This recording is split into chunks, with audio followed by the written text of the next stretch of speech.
Ang sabi sa Romans chapter 1, hindi mahirap hanapin ang Diyos. Hindi mahirap makilala ang Diyos sapagkat ang Diyos ay nariyan na. Amen?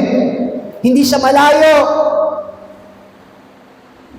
Ang Diyos ay hindi malayo. Malapit ang Diyos sa atin. Kung saan naihahayag ang kanyang salita, naroon ang Diyos. Romans chapter 3 verse 9 up to 11. Ano nga? Tayo bagay lalong mabuti kaysa sa kanila. O sa mga Hudyo po yan. Hindi sa anumang paraan sapagkat ating kapwa ay sinasakdal na muna ang mga Hudyo at ang mga Griego at silang lahat ay nangasa ilalim ng kasalanan.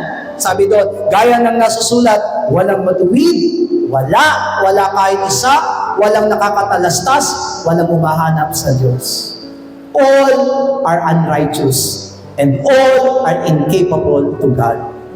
Lahat ay hindi karapat-dapat sa Diyos. Amen? Kaya yung ginawa sa mga salita, dapat din gawin ngayon sa mga hentil. Walang pagkakaiba. Yung pagkahirang sa mga Hudyo, yun din ang naglalarawan kung paano hinirang ng Diyos ang mga hentil.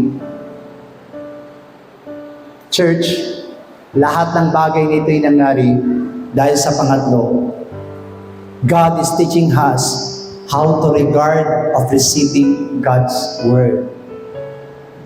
Paano ba nga kinikilala o paano ba natin kikilalanin na tayo tumanggap ng salita ng Diyos?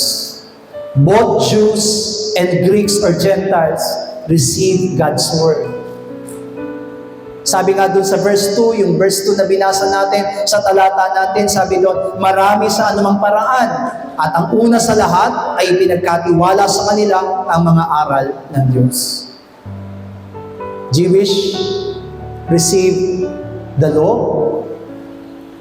but Gentiles receive gospel, good news.